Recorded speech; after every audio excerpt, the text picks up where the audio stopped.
Hi hello welcome to Tamil movie reviews. இன்றைக்கி நம்ம எந்த படத்தை பற்றி பார்க்க போகிறோம்னா, ஹனுமான் அப்படின்ற ஒரு தெலுங்கு மூவி பற்றி பார்க்க போகிறோம். அந்த படம் வந்து ஒரு ஆக்ஷன் அட்வென்ச்சர் மூவி. ஸோ இந்த படம் வந்து பார்த்திங்கன்னா இப்போ எதில் அவைலபிலிட்டியாக இருக்குன்னா, ஜியோ சினிமா, ஜி5 ஹாட்ஸ்டாரில் வந்து அவைலபிலிட்டியாக இருக்குது. ஸோ இதோட டேரக்டர் யாருன்னா பிரசாந்த் வர்மா. லாங்குவேஜ் வந்து எந்தெந்த லாங்குவேஜில் எடுத்திருக்காங்க, தெலுங்கு ஹிந்தி லாங்குவேஜில் எடுத்திருக்காங்க. ஸோ அப்புறம் டிஸ்ட்ரிபியூட் பண்ணது வந்து AA films and Sakthi film factory. So இதோட கேஸ்டிங்ஸ்லாம் நம்ம அதை பார்த்துலாம். அப்புறம் தேஜா சைஜா வந்து இந்த படத்தில் ஹனுமந்துவாவும், அமிர்தா ஐயர் வந்து மீனாட்சி, அதாவது தேஜாவோட ஹனுமந்தோட ஹீரோயினியாவாக நடிச்சிருக்காங்க. ஸோ வரலட்சுமி சரத்குமார் வந்து ஹீரோவோட அக்காவாக நடிச்சிருக்காங்க. வினய் ராய் வந்து வில்லனாக நடிச்சிருக்காப்புல. தீபக் ராஜ் ஷெட்டி வந்து கஜபதியாகவும், அதேமாதிரி வெண்ணிலா கிஷோர் வந்து சைடு ஆக்டராகவும் நடிச்சிருக்காப்புல.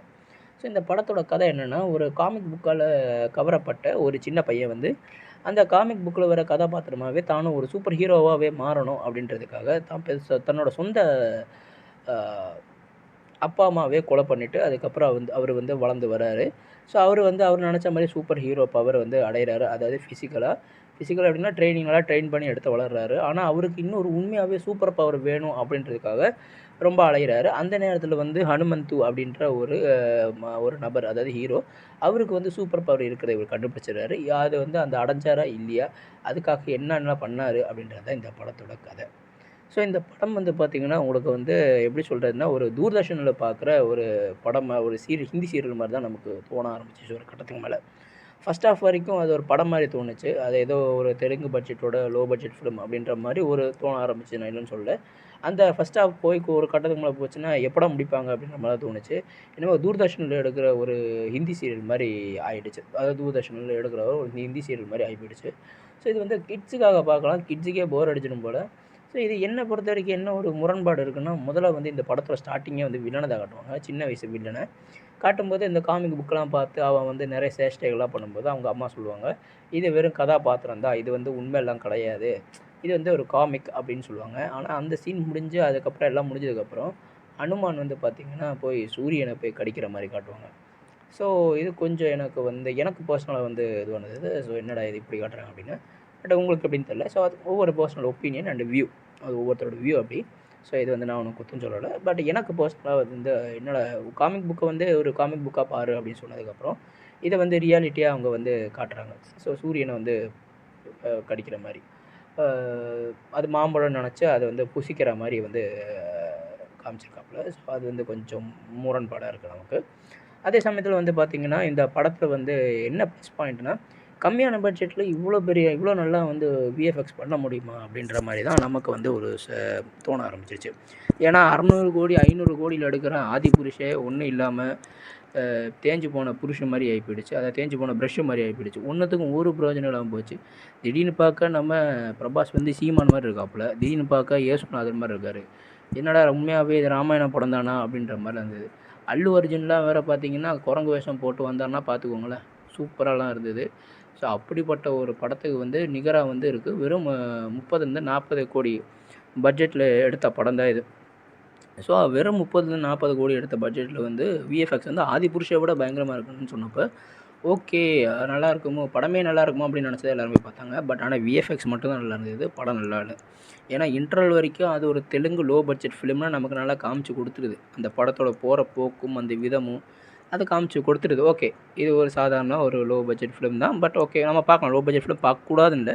ஸோ அந்த எஃபெக்ட் தான் அதில் இருந்தது. ஆனால் அதுக்கப்புறம் பார்த்தா என்னமோ தூர்தர்ஷனில் வர படம் சீரியல் மாதிரியும் படம் மாதிரியும் ஆகி போயிடுச்சு.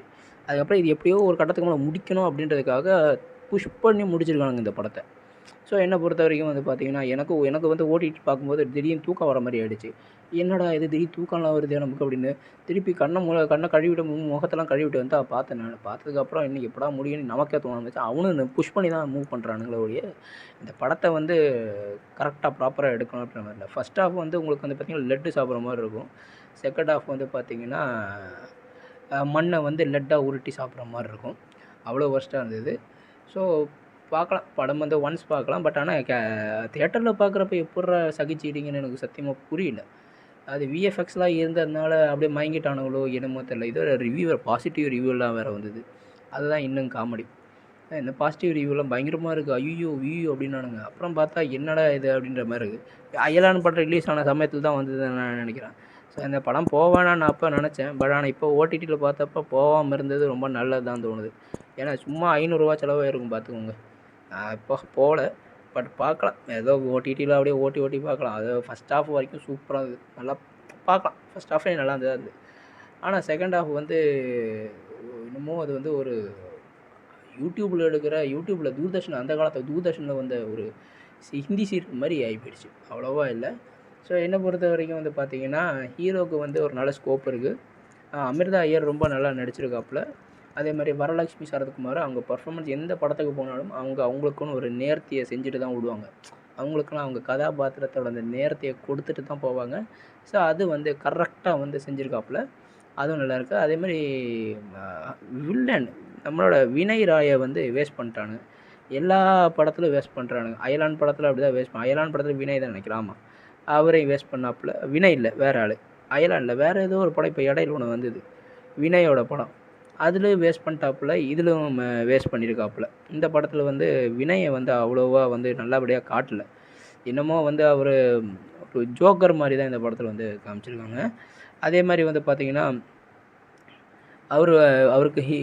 அவருக்கு சைடாக வரவர் வந்து பார்த்திங்கன்னா அவர் ரொம்ப நல்லா நடிச்சிருக்காரு. ஸோ அவரோட பேர் வந்து பார்த்திங்கன்னா வெண்ணிலா கிஷோர். வெண்ணிலா கிஷோர் வந்து ரொம்ப அவர் நிறைய ஒரு மிகப்பெரிய காமெடியன். அவர் வந்து நிறைய படத்தில் வந்து காமெடி வந்து பண்ணியிருப்பார். ஸோ அதெல்லாம் வந்து பார்த்திங்கன்னா ரொம்ப நல்லாயிருக்கும். அதேமாதிரி குண்டூர் காரத்தில் கூட நல்ல காமெடிலாம் பண்ணியிருப்பார். எனக்கு தெலுங்கு குண்டூர் காரம் அதில் கூட பார்த்திங்கன்னா உங்களுக்கு பிடிச்சிருக்கும். ஸோ அவர் வந்து ரொம்ப பெரிய காமெடியன். அதே மாதிரி வந்து பார்த்திங்கன்னா இந்த படத்தோட விஎஃப்எக்ஸ்க்காக மட்டும்தான் பார்க்கலாம். வேறு எதுக்காகவும் பார்க்குற மாதிரிலாம் இல்லை. ஸோ வினய் ராய் எதில் வந்து வேஸ்ட் பண்ணிட்டாங்கன்னா வீரன்ற ஒரு படம் வந்து பார்த்திங்கன்னா அதுதான் சொல்ல வந்தேன். ஸோ அதில் தான் அவரை வந்து வேஸ்ட் பண்ணிட்டாங்க. ஸோ அதே மாதிரி தான் இதுவும். ஸோ வந்து கிட்டத்தட்ட என்னை பொறுத்தவரைக்கும் ஒரு வீரன் கதை மாதிரி தான் போகுது. வீரன் மாதிரி தான் இது. பார்க்கலாம், ஒன்ஸு பார்க்கலாம். நம்ம அவ்வளோவா பெருசாக ஒன்றும் யோசிக்கிறோம் இல்லை. இது எப்படி தான் தேட்டரில் பார்த்து சகிச்சிங்கன்னு எனக்கு புரியல. ரொம்ப தர்ம சங்கடமாக இருக்குது. நல்ல வேலை தேட்டருக்கு போகல. Okay, one time watchable. குழந்தைங்களுக்கு ஒன்றும் கெட்ட சீன்ஸ்லாம் ஒன்றும் இல்லை. இப்போ நான் இப்போ பிஞ்சு குழந்தையா இருந்தாலும் என்ன ஒரு வயசு 1.5 வயசு 2 வயசு குழந்தையா இருந்தாலும் கையில் ஃபோனை கொடுத்து விட்டிங்கன்னா அது ஒரு இடத்துல உக்காந்துட்டு சும்மா அப்படியே பார்த்துட்ருக்கும். வேறு எதுவும் ஸ்கிப் பண்ணுற அளவுக்கு அந்த குழந்தை கொஞ்சம் புத்திசாலியாக இருந்துச்சுன்னா கையில் ஃபோனை கொடுக்காதீங்க. ஓகே. ஸோ என்னை பொறுத்தவரைக்கும் வந்து 5க்கு வந்து 2.2 கொடுக்கலாம். அதுவும் விஎஃப்எக்ஸ்க்காக தான், மற்றபடி அது இல்லை. ஹீரோக்கு நல்ல ஸ்கோப் இருக்குது ஃப்யூச்சரில். அவ்வளோ ஸ்க்ரீன் ப்ளேலாம் ரொம்ப மொக்க, ரைட்டிங்லாம் ரொம்ப படு மொக்கையாக இருக்குது. ஸோ விஎஃப்எக்ஸ்க்காக 5க்கு வந்து 2.2 கொடுக்கலாம். 2.2. So thank you.